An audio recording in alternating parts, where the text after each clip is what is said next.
casing for it lest I choke on a strand. It had happened before, usually at 3 a.m. My dog didn't look at me, the human who dared interrupt her nap. I crooned, "Does baby want to go for a walk?" Boing! My dog sprang to her feet, her poofy body hiding her short legs. Her tail wagged frantically as she smiled. Yes, smiled. Jinx did love her walks. "Let's put a harness dress on. What do you think? Polka dots or flowers today?" I had several drawers in the front hall dedicated to outfits for my dog, from adorable frothy dresses to a rubber ducky-covered raincoat with matching booties.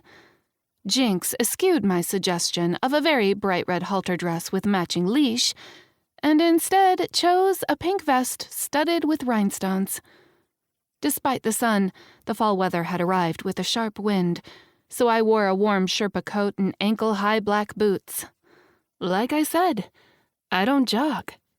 We exited the apartment building to bright sunshine, my sudden squint making me wish I'd brought my sunglasses. I breathed in the fresh air of the outdoors, marred by the distinctive reek of cigar smoke.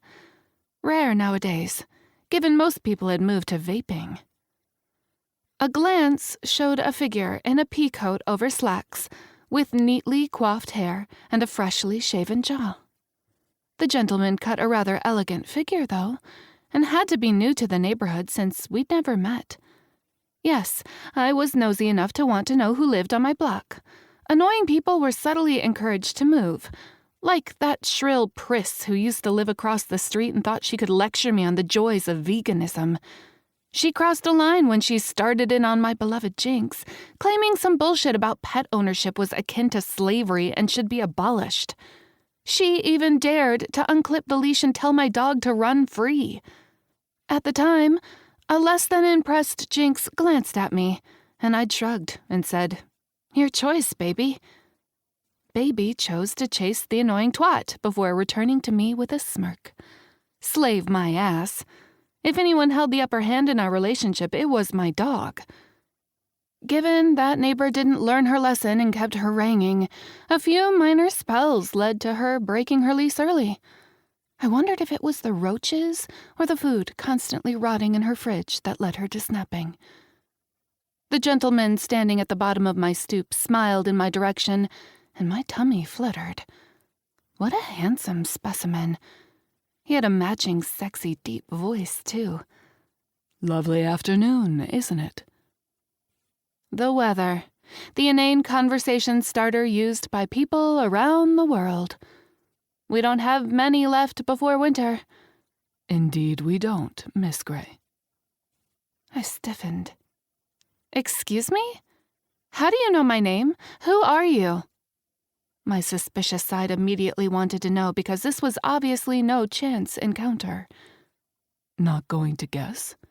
"I don't play games." "No, you're usually very direct. A commendable trait."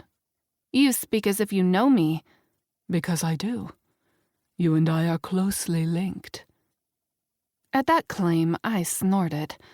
"What kind of lame line is that? I don't know you." "True. And yet that doesn't negate the fact that you and I are bound, as are your sisters." The mention of my siblings had me narrowing my gaze. "Is this your way of saying you're my daddy?" I eyed him up and down. "Damn, you must have been a toddler when you impregnated Mom." His brows rose. "I am not your father." "Is what Luke wishes," Vader had said. I mumbled. "What? Who is this Luke?" The way he spoke niggled at me.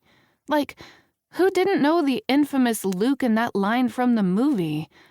Somebody who'd not been exposed to any kind of media, which was impossible if you lived anywhere on Earth these days. Unless...